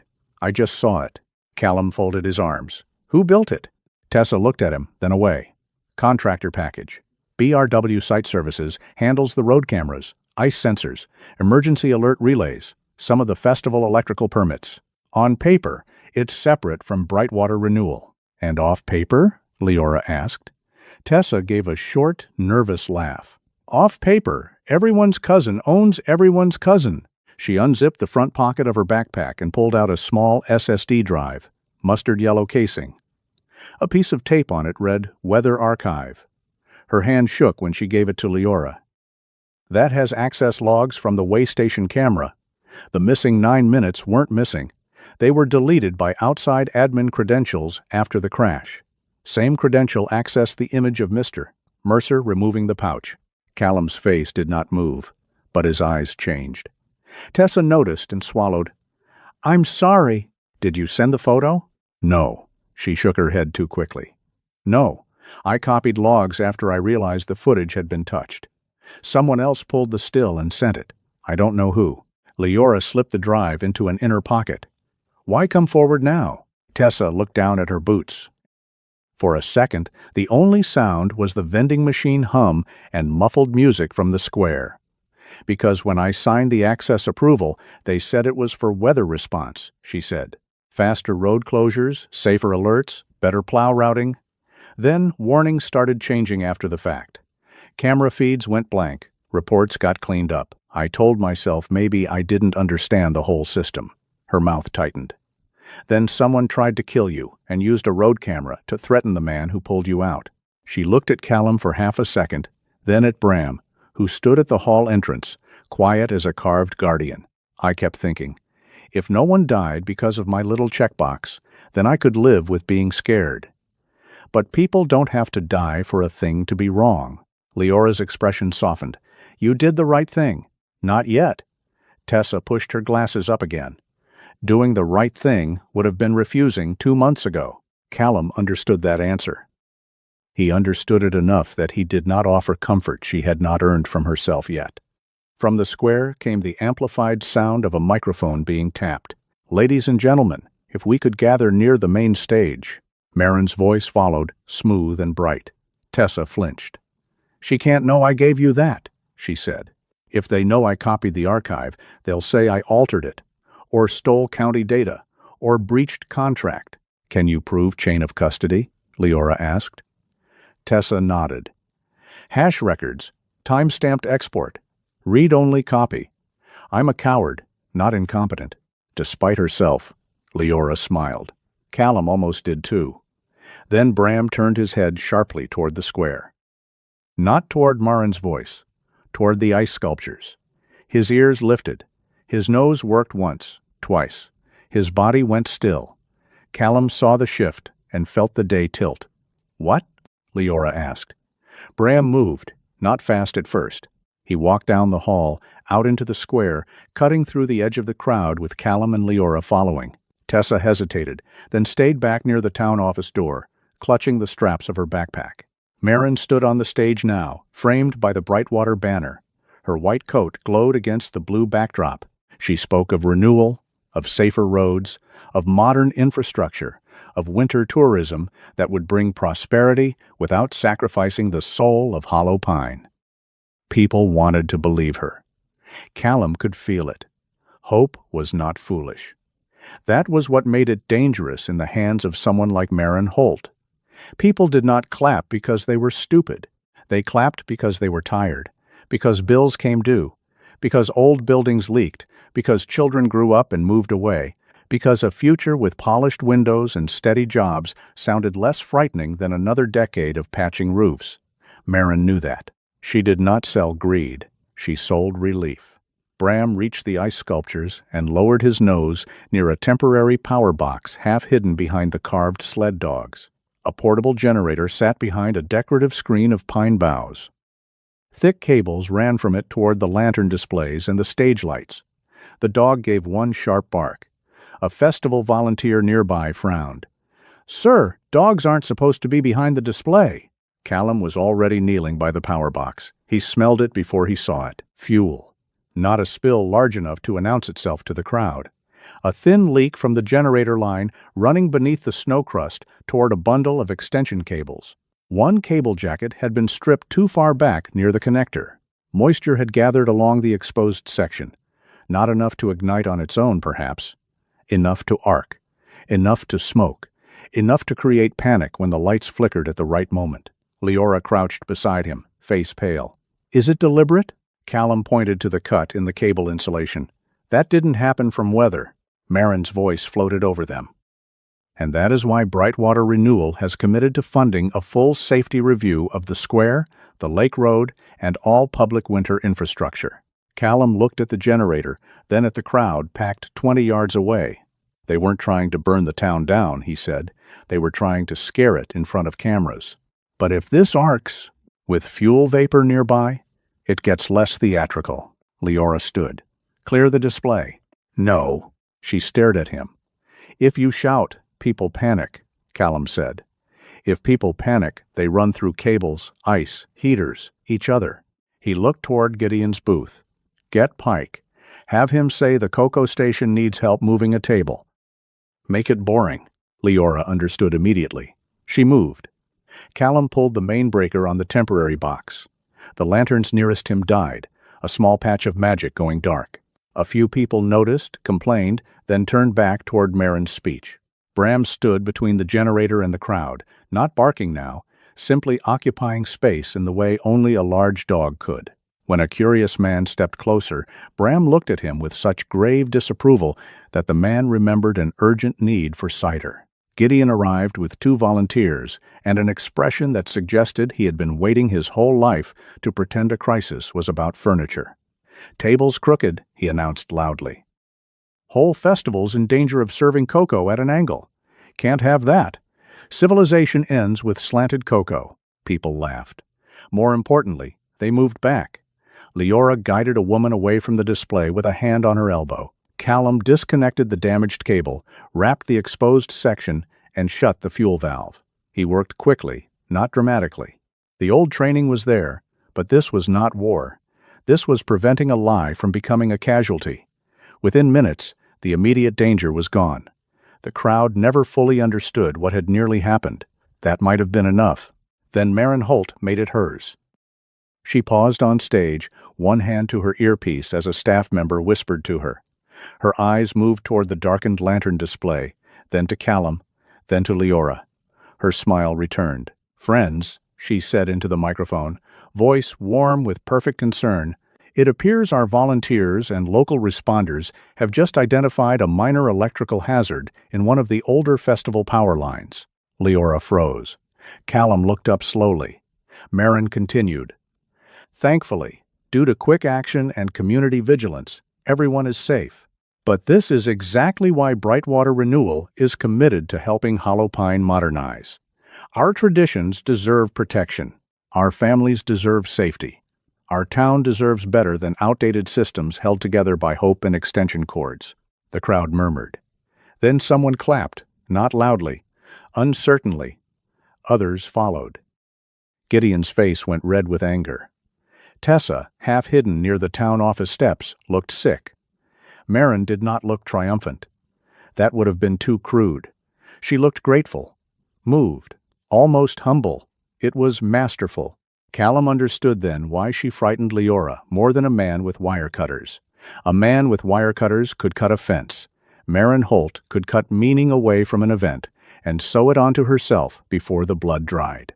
Leora stepped toward the stage, but Callum caught her wrist gently. "Not here," he said. "She just used it. I know. In front of everyone. I know." Her breathing sharpened. Callum released her wrist. "That's what she does. So we don't give her more." Bram came back to Callum's side, smelling faintly of fuel and snow. Callum rested a hand on the dog's head. The silver along Bram's muzzle caught the lantern glow from the displays still burning farther down the square. Maren moved smoothly into the next part of her speech, thanking sponsors, honoring resilience, promising investment. The applause grew steadier because people wanted the story she told. It had edges polished smooth enough to hold without getting cut. But now Callum had seen the seam. He looked across the square at Gideon, at Leora, at Tessa clutching her backpack, at Naomi arriving near the edge of the crowd with her medical bag in one hand and suspicion already in her eyes. The town was not asleep. Not entirely. It was listening through the snow. And sometimes, before a thing could wake, it first had to hear the lie spoken beautifully enough to know it was a lie. The message from Wes Calder came the morning after the Ice Lantern Festival, just as Hollow Pine began pretending again. Shopkeepers swept snow from their thresholds. Festival lights were taken down in careful coils. The ice sculptures remained in the square, half melted at the edges, their proud shapes softening under a pale sun. Maren Holt's speech was already moving through town in polished fragments. Safer roads. Better systems. A future worth choosing. By noon, people were repeating her words as if they had thought of them first. Leora received Wes's message while sitting at Gideon's back booth, Tessa's yellow drive hidden inside a coffee tin on the seat beside her. Naomi had come by to check the bruising along Leora's ribs and had left after threatening to staple common sense to her coat if she kept mistaking mobility for recovery. Callum sat across from Leora with a mug of coffee untouched in front of him. Bram lay beneath the table, his body angled toward the front door. Mabel slept near the counter in her usual throne of blankets. Leora's phone buzzed once. She read the text, and whatever little warmth the diner offered seemed to leave her face. "What is it?" Callum asked. "Wes Calder." Gideon, who had been wiping the counter, went still at the name. Callum noticed. "Plow driver? Snow plow operator?" Gideon corrected automatically, then sighed as if the distinction embarrassed him. "Been clearing these roads 30 years. Used to sing country songs over the radio so badly the storm itself would quit." "He wants to meet," Leora said. "Old boathouse, West Shore, before sunset." Gideon's towel stopped moving. That's not a place folks go in winter unless they have bad news or worse judgment. Leora looked down at the phone again. He says he has proof of who ordered the false closures. Callum leaned back. The room seemed to listen. Bram lifted his head. Leora did not ask Callum to come. She had learned enough by now to understand that asking was no longer the shape of things between them. Not command, not permission, something more complicated. Callum stood and pulled on his jacket. Gideon slid a paper bag across the counter. Biscuits. We ate, Leora said. Not for eating. For holding. Gives the hand something to do when the rest of you is busy being foolish. Callum took the bag. Practical theology. Best kind. They left Hollow Pine as the afternoon light began to tilt blue. The west shore of Brightwater Lake was quieter than the townside, lined with closed summer cabins, old docks, and pines bowed under snow. The boathouse sat beyond a narrow service road, its red paint faded to the color of dried leaves. In summer, tourists rented kayaks there. In winter, it looked abandoned by everyone except Wind. Wes Calder waited beside a snowplow parked half behind the building.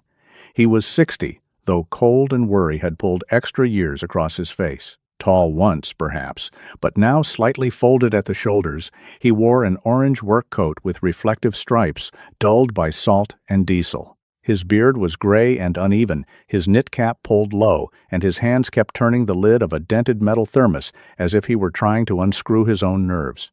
When he saw Leora, he looked first at the road behind her, then at Callum, then at Bram. "Didn't know you were bringing company," Wes said. "Neither did I," Leora answered. "It keeps happening." Wes gave a humorless twitch of a smile. Callum stayed near the truck, letting Leora take the lead. Bram stood beside him, staring not at Wes, but at the plow. "You said you had proof," Leora said. Wes swallowed. "Recording." He pulled an old phone from his pocket. Its case was cracked, taped at one corner. "I wasn't trying to be brave. Don't go thinking that. I was trying to protect myself. Folks like me, we don't have lawyers. We've got recordings we hope nobody finds." "Who's on it?" Wes looked toward the lake. The frozen surface stretched wide and silver under the falling sun. In the distance, pressure ridges rose, like the backs of sleeping whales beneath the snow. "Marin Holt," he said. "And Sheriff Crew." The name entered the air like a door closing. Leora took the phone. Wes had already cued the file. The recording was poor but clear enough. Wind noise, engine rumble. Then Marin's voice, calm and precise. "The west access signs need to come down before morning." Crew's voice followed, lower, strained. "That road is unstable." A pause. Marin again. "Then make sure no one official says so until after the inspection window closes. We need the incident pattern documented before the board vote." Wes flinched as if hearing it again hurt more than expected. The recording continued. Crew protested, not with outrage but exhaustion. Marin reminded him of an unreported transfer into the sheriff's discretionary fund. She did not threaten him loudly. She simply laid the fact between them like a knife placed on a table. Then Crew said, almost too softly to hear, "No one was supposed to get hurt." Marin answered, "Then tell your people to stop standing in front of progress." Leora stopped the playback. For a long moment, no one spoke. Wes twisted the thermos cap until it squealed. "I took signs down," he said. "Not that night. Not for you." His eyes darted to Leora and away. "Other nights. I changed closure boards, moved cones, cleared tracks before state crews could see them. They told me it was for liability control, then for project timing, then for the town." His voice broke on the last two words, not dramatically, but like a branch under too much ice. "I kept saying I didn't hurt anybody. I just moved signs." Leora's expression softened, but her voice stayed steady. "Wes, I need you to make a formal statement." "I know." "No? You need to understand. This recording matters, but your statement matters too." Wes nodded too quickly. Callum looked past him, toward the service road. Tire noise, faint but wrong for the quiet. Bram heard it too. His ears came forward. A patrol cruiser rolled into view from behind the boathouse road and stopped across the exit. Sheriff Nolan Crew stepped out. He was broad and heavy in his winter uniform, his brown sheriff's coat buttoned tight, hat low over his forehead. Snow and road salt marked his boots. His face had the flushed look of a man who lived under stress and called it duty. He did not draw his weapon. Somehow that made the moment colder. "Deputy Vance," he said. Leora slipped Wes's phone into her pocket. Crew saw the motion. He also saw Callum. Recognition moved through his eyes. "Mr. Mercer," he said, "you've gotten very involved for a man who likes being left alone." Callum did not answer. Crew looked at Bram. "Fine dog." Bram stared back without warmth. Wes took a step behind Leora. Crew's gaze flicked to him, and something like disappointment crossed the sheriff's face. "Wesley," he said, "you should have come to me." Wes laughed once, thin and frightened. "Sheriff, I did, twice." Crew looked away first. Leora's voice was quiet. "The recording is going to the state." The state. Crew's mouth tightened. "You think Montpelier cares what happens to Hollow Pine? They'll hold a hearing, issue a statement, and leave us with empty storefronts and a lake full of old docks nobody can afford to repair. Marin Holt tried to kill me." No, the word came too fast. Crew looked honestly shaken by his own denial. He rubbed a gloved hand over his mouth and lowered his voice. "No, that wasn't supposed to happen." "People keep saying that after it happens," Callum said. Crew turned to him. For a moment, the two men regarded each other across the snow. One in uniform, one in an old field jacket, both built from service, both carrying the ruin that came when service became an excuse for doing harm. "You know what it means to make an ugly call," Crew said. Callum's eyes narrowed. Crew stepped closer. "You think I don't know your type? You carry some old decision around like a stone in your coat. You tell yourself nobody understands. But you and I both know towns die the same way men do. One system failing after another. Roads, jobs, clinics, schools. You wait for a clean choice, and by the time it comes, there's nothing left to save." Leora looked at Callum, but he did not move. Crew pointed toward the lake. "Brightwater brings jobs, repairs, tax base, a reason for people under 50 to stay. So yes, I let pressure happen. I looked away from things that should have stopped. I told myself fear would move folks faster than foreclosure would." "And when fear became blood?" Leora asked. Crew's face collapsed by an inch, then hardened again. "I was trying to save the town." Callum heard himself answer before he decided to. "No, you were trying to save the story you told yourself about the town." Crew stared at him. That struck deeper than anger would have. Before anyone could speak again, an engine roared from the ridge road. A dark maintenance truck came fast around the bend, too fast for snow, headlights glaring. The logo on the door was half covered with slush, but Callum saw enough. BRW Site Services. "Move!" he shouted. The truck did not slow. Crew turned, startled, one hand rising too late. The maintenance truck swung wide, cutting between the sheriff's cruiser and the boathouse, forcing everyone apart. Snow exploded beneath its tires. A second figure sat inside, face hidden by glare and motion. Callum grabbed Leora's sleeve and pulled her back toward his truck. Bram leapt in after them. Wes stumbled toward his plow, panicked. "Wes!" Leora shouted, but the old man was already climbing into the cab. The BRW truck slammed into reverse, then lunged forward, angling toward Wes's plow as if to herd it away from the boathouse road. Crew shouted something, but the wind tore it apart. Callum understood the shape of it in seconds. They were not here to argue. They were here to make the meeting disappear into another winter incident. He started the engine. Leora held the dash with one hand. "Wes has the original recording." "You have a copy?" "Not transferred." "Then we keep him upright."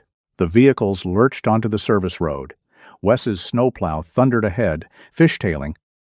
The BRW truck chased close behind, not trying to ram hard, only to press, force, guide.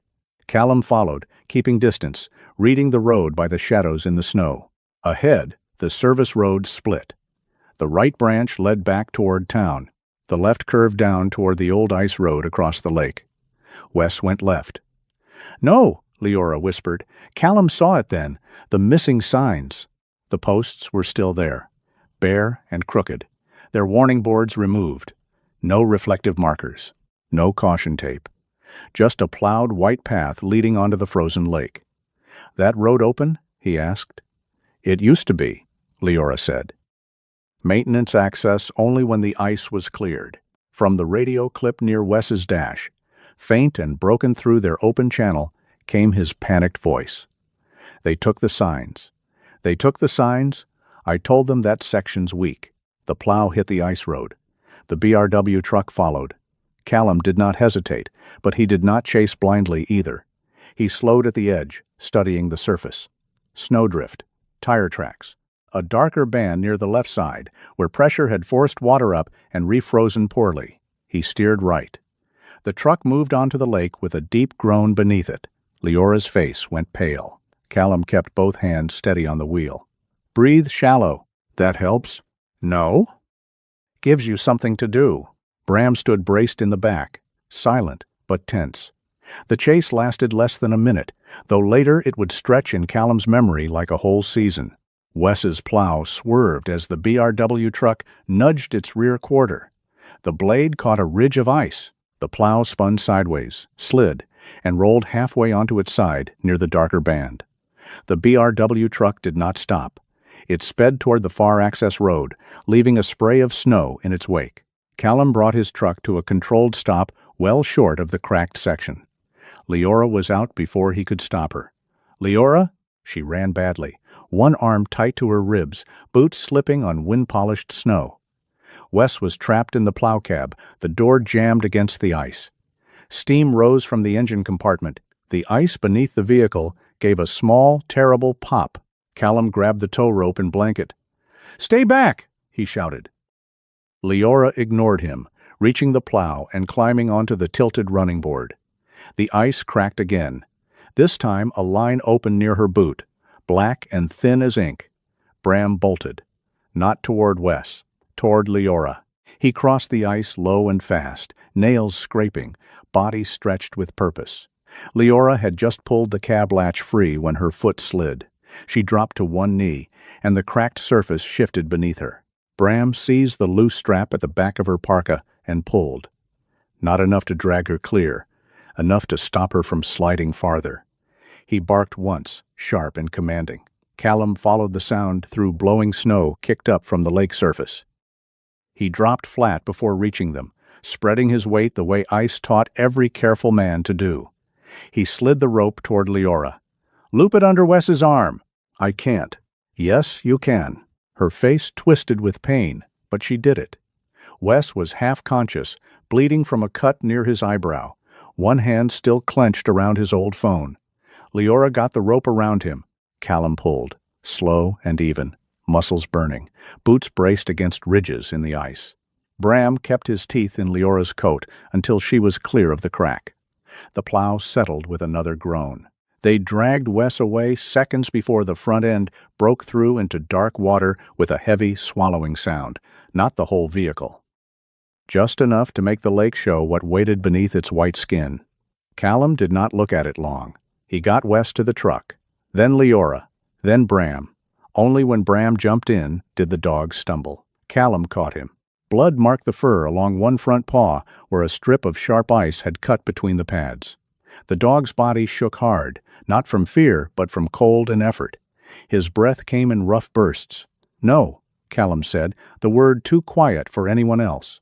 He pulled the thermal blanket from the emergency kit and wrapped it around Bram, then climbed into the back seat with him. Leora, pale and shivering, turned from the front seat despite her own pain. His paw. "I see it." Callum pressed clean gauze gently against the cut. Bram leaned into him, exhausted, amber eyes still open. Wes groaned in the passenger seat. Alive. Leora held the cracked phone in both hands. Alive. The recording was still there. Alive. The word moved through Callum like heat returning to frozen fingers, painful and necessary. He held Bram closer, one arm around the dog's chest, the other keeping pressure on the paw. "I won't leave you," he whispered. Bram's eyes shifted toward him. Callum swallowed hard. The words he had never said to the man he left behind, never said to himself, never said because language made promises real, finally came out in the back of a truck on a frozen lake road. "I won't leave anyone again." No thunder answered. No music rose. The world did not forgive him all at once. But Bram rested his muzzle against Callum's wrist. And for Callum Mercer, that was enough to keep breathing. He drove them off the ice road slowly, every yard earned, every crack behind them sounding like a door he refused to let close. By the time they reached solid ground, dusk had settled blue over Brightwater Lake. The warning signs were still gone. The posts stood bare in the snow. Callum looked at them once. Then he looked at Leora, at Wes, at Bram, wrapped in silver emergency foil, and understood with a clarity that frightened and steadied him at the same time. He was no longer helping because trouble had crossed his fence. He was standing because someone had to. Leora did not take the evidence to the Hollow Pine Sheriff's Office. By then, even the building looked different to her. The brick walls, the flag above the front steps, the old brass lamp over the entrance things she had once associated with order now seemed like stage props left standing after the actors had forgotten their lines.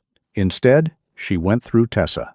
They sat in the back room of Blue Kettle Diner while Gideon kept the front counter louder than necessary, talking to customers about coffee refills, weather reports, and the alleged moral collapse of people who put raisins in oatmeal cookies. It was his way of guarding a door without holding a weapon. Tessa Rowe worked at the small table beneath a buzzing fluorescent light, her laptop open, her mustard-yellow SSD connected through a short cable. Her hand still shook, but not as badly as before. Fear had not left her. It had simply been given a job. "Camera logs," she said, clicking through folders. "Exported read-only. Hash records here. Timestamps here. Admin access history from the way station unit, the ice road sensor relay, and the festival power inspection form." Leora stood beside her, bruised, tired, and very still. "And the recording?" she asked. "Copied from Wes's phone twice, one encrypted copy, one clean duplicate. I preserve the metadata as much as that old potato of a device allows." Tessa paused, then added, "No offense to Wes's potato." From the corner booth, Wes Calder gave a weak snort. His forehead was bandaged, one arm wrapped in a sling.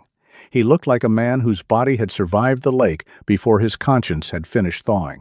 "Phone's been through 3 winters, 2 drops in a snowbank, and 1 chili spill," Wes said. "It's earned respect."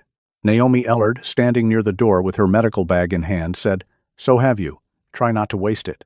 Wes looked down. Callum sat near the back entrance with Bram at his feet. The German shepherd's injured paw had been cleaned and wrapped. He disliked the bandage and had made that opinion known with heavy sighs, but he remained beside Callum, head lifted, eyes following every voice in the room. Callum's hand rested lightly on Bram's shoulder, not holding him in place, just making sure the dog knew he was not alone in the ache. Leora gave Tessa a name: Special Agent Renata Cole. Renata had received one of Leora's earlier reports months ago, when the case had still been fragments. Suspicious road closures, altered files, witness fear, no clean line tying them together. Back then, Renata had not dismissed it. She had simply said what honest investigators said when they did not yet have enough. "Bring me something that can survive daylight." This time, Leora had more than suspicion. Tessa encrypted the files and sent them through a secure transfer. Naomi scanned her private medical index and attached summaries stripped of unnecessary personal details but strong enough to show patterns. Wes gave a recorded preliminary statement. Gideon agreed to provide his own. Leora included photographs from the festival, the damaged wiring, the cut generator line at Callum's cabin, the torn reflective fabric from the fence, and the image sent from the way station camera. At the end, she attached the recording of Marin Holt and Sheriff Nolan Crew. No one spoke while it uploaded. The progress bar moved with insulting slowness. Bram yawned. Tessa looked down at him. "I'm glad one of us is emotionally regulated." Callum almost smiled. Then the transfer completed. For a moment, it was only a small sound from the laptop, a soft chime. Nothing like justice should sound. No bell tower. No thunder over the lake. Just a machine confirming that truth had traveled farther than the people trying to bury it. Leora exhaled. Naomi crossed her arms. Now, Leora said. We wait for someone with jurisdiction. Callum looked toward the front of the diner, where beyond the frosted windows, Hollow Pine kept moving through its morning. People buying coffee. Trucks clearing snow. Men and women living inside a story they did not yet know had changed. Waiting's not my favorite, Gideon called from the counter. Naomi looked at him. You've been waiting 15 years to fix that squeaky freezer door. That door has character. It has trauma. Wes laughed softly. The sound was small, but it mattered. By late afternoon, Renata Cole arrived in Hollow Pine with 2 state vehicles and the kind of quiet authority that did not need sirens to announce itself. She was 46, with dark hair tied low at the back of her neck and a black winter coat buttoned cleanly against the wind. Her face was calm, watchful, and unreadable in a way that made people answer questions more carefully. She carried a burgundy leather case instead of a bulky evidence bag, and somehow that made her look more dangerous, not less. When she entered the diner, she did not ask who was in charge. She looked at Leora and said, "You found daylight." Leora nodded once. Barely counts. Renata reviewed enough to know the evidence had weight. Not enough to convict in an afternoon. Enough to act. Enough to prevent the local chain of command from swallowing the case whole. By evening, word had moved through Hollow Pine faster than an official notice ever could. There would be a public evidence intake and witness session at the community church under state supervision. Not a trial. Not a town meeting dressed up as justice. A controlled gathering where statements could be documented openly, where people could see that their words would not vanish into a local drawer. That mattered. In a town trained to whisper, the room itself had to be part of the protection. The church stood at the north end of the square, white clapboard walls glowing under strings of leftover festival lights. A portable generator hummed near the side entrance. Snow fell lightly again, but this time it did not feel like a curtain. It looked almost like ash made holy before touching the ground. Inside, the pews filled slowly. People came in heavy coats, work boots, scarves still dusted with snow. Some avoided each other's eyes. Some sat close to neighbors they had not spoken to in months. Gideon arrived carrying a tray of coffee because he claimed justice was easier to face warm. Naomi sat near the front, with her old leather medical bag between her feet. Tessa kept her laptop bag clutched in her lap. Wes sat behind Leora, pale but present. Callum stood at the back with Bram. He preferred exits. Old habits did not retire just because a man changed his mind. Bram lay down beside him, bandaged paw stretched forward, and placed his head on Callum's boot. Renata opened the session without drama. She explained what would happen. Statements would be taken. Evidence would be logged. No one would be forced to speak publicly, but anyone who wished to make a statement could do so with state officers present. She did not promise miracles. She promised procedure. For the first time in a long while, procedure sounded like a blessing. Leora spoke first. She laid out the pattern. False closures, altered camera feeds, missing footage, tampered warning systems, the staged festival hazard, the removed ice road signs. She did not embellish. She did not need to. The facts were colder than any speech. Naomi followed. Her voice remained steady as she described injuries that did not match reports, patients who changed their stories after official visits, records requested too quickly by the wrong people. She did not name private medical details unless the person had consented. Her care with the truth gave it more force, not less. Tessa stood next. For a second, it looked as if she might sit back down. Then Bram lifted his head and looked at her. Tessa swallowed. Great. Even the dog is disappointed. A few people laughed softly. That helped her breathe. She explained the access logs, the external admin credentials, the deleted camera feed, the copied still of Callum, the manipulation of ice warnings. Her voice shook, but her words did not. She admitted her part. Approving access, staying quiet, telling herself technical systems were not moral objects. They are, she said finally. When people use them to decide who gets warned and who gets hurt, they are. Wes came after her. He did not look at the crowd at first. He looked at his thermos, turning the dented cap with his thumb. Then he told them about moving cones, taking down signs, clearing tracks, changing closure boards because someone told him it was for liability, then for timing, then for the town. I kept making the things smaller in my head, he said. A sign isn't a person. A cone isn't a home. A road notice isn't blood. But I was wrong. Little things can point people toward danger just as sure as a hand on their back. No one interrupted him. When Gideon stood, he carried the little silver spoon in his hand. I almost sold, he said. Not because Marin Holt convinced me she loved this town, because I got tired. Tired of checking locks, tired of wondering if my truck would start, tired of Mabel limping because someone wanted an old man scared enough to sign paper. He looked around the church. And if that sounds weak, well, maybe it was, but I suspect some of you know exactly what kind of weak I mean. Heads lowered. Then one woman stood. She owned the flower shop near the square. She spoke about denied permits. A mechanic stood next. Brake lines. Insurance delays. A widow from the Lake Road. False evacuation notices. A young innkeeper. Safety inspections scheduled, canceled, rescheduled until guests stopped booking. One by one, the town unfolded itself. Not bravely at first. Honestly. Sheriff Nolan Crew arrived halfway through the statements. He entered without his hat. That was what Callum noticed. Crew stood near the aisle in his brown uniform, face drawn, eyes moving from Renata to Leora to the people in the pews. At first, he denied intent. He spoke of economic pressure, state neglect, failing infrastructure, the need to keep Hollow Pine alive. His words were polished by use. He had spoken them to himself often enough to make them smooth. Then Renata played the recording. Marin's voice filled the church. The west access signs need to come down before morning.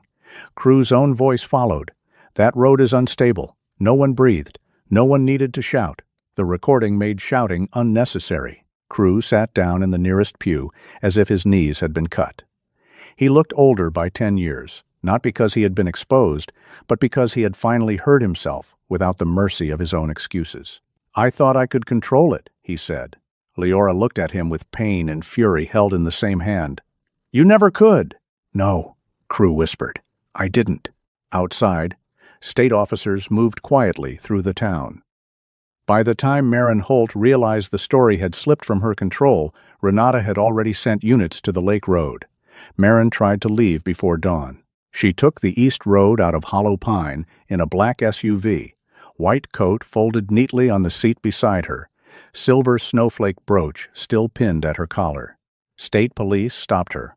Between two rows of pines glazed in frost. There was no chase, no dramatic struggle. Just blue lights washing over clean snow, an officer reading charges in a voice too plain for her to reshape. For once, Marin Holt had no crowd to convince, no microphone, no banner, no future to sell. When word reached the church, no one cheered. The silence that followed was not mercy. It was exhaustion leaving the body. Later, Renata asked if Callum would speak. He nearly said no. Then he looked down at Bram, who had slept through the last 15 minutes with heroic indifference, his bandaged paw twitching in a dream. Callum walked to the front. He did not stand behind the pulpit. That felt too formal, too high. He stood beside it, one hand in the pocket of his field jacket, the other resting briefly on the unfinished carved piece of pine in his pocket. I'm not from here, he said. Not really, no one argued. I came because I wanted quiet. Thought quiet was the same thing as peace. Bram rose, stretched, and limped forward to lie at his feet. The whole church watched him settle down with a long, weary sigh. Callum looked at the dog, then at the room. This town wasn't saved by me. It wasn't saved by one deputy, one doctor, one technician, one plow operator, or one dog who has no respect for medical rest. A small laugh moved through the pews. Bram chose that moment to yawn enormously. The laugh grew. Not loud, not careless. Human, Callum, waited until it passed. You saved it when you stopped letting fear sign your name. The room went still again, but softer this time. That's all I know. He stepped back. It was enough. The weeks that followed did not turn Hollow Pine into a miracle. That would have been another kind of lie. Investigations took time. Lawyers arrived. Crew resigned before formal charges were completed. Marin's project contracts were frozen. BRW Site Services lost county access while state investigators sorted through its records.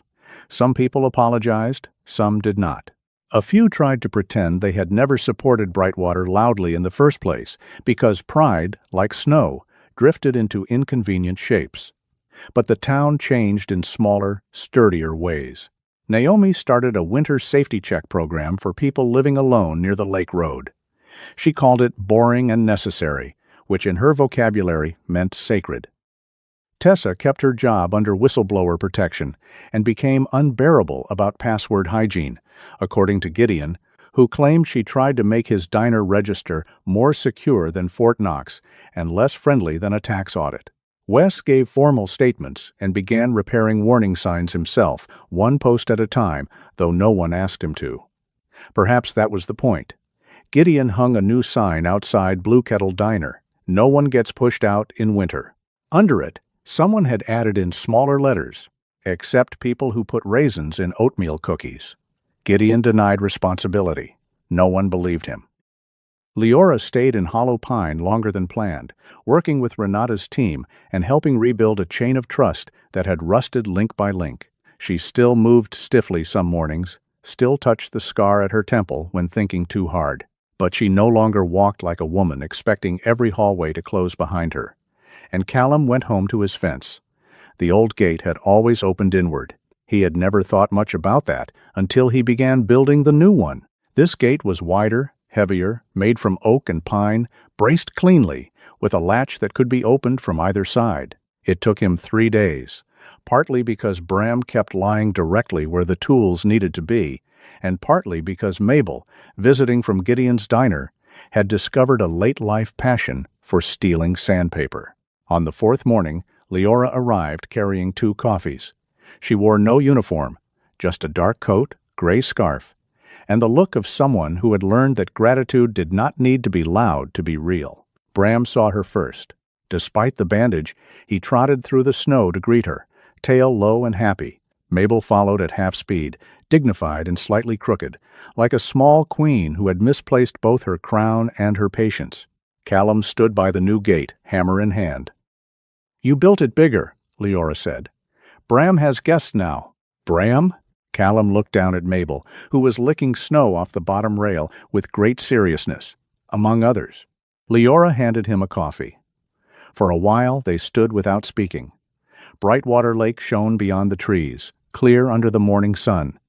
The ice was still there. So were the cracks beneath it. That was how winter worked. That was how people worked, too. Healing did not mean pretending the dangerous places had never existed. It meant marking them, naming them, and refusing to send others across blind. Callum opened the gate. It swung smoothly. Outward first, then inward. Leora watched the motion. "That seems intentional." "It is." Bram sat beside him, golden-black fur bright in the sun, scarred ear tilted toward the road. The dog looked toward Hollow Pine, where plows moved steadily, and smoke rose from chimneys, and a town, not saved by magic, began again with the ordinary stubbornness of people still here. Callum rested a hand on the gatepost.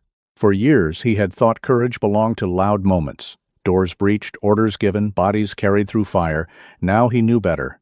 Sometimes courage was a dog returning from the trees with a blood-stained hat. Sometimes it was a wounded woman asking a stranger not to hand truth to the wrong uniform. Sometimes it was a frightened technician pressing send. Sometimes it was an old man admitting he had moved the signs. And sometimes, after all the running and hiding and surviving, courage was simply building a gate that opened both ways. Callum looked down the clean road toward town. This time, when the world called, he did not close the latch. Sometimes courage does not look like a battle. Sometimes it looks like keeping a file sealed when no one is watching. Sometimes it looks like speaking the truth with a trembling voice.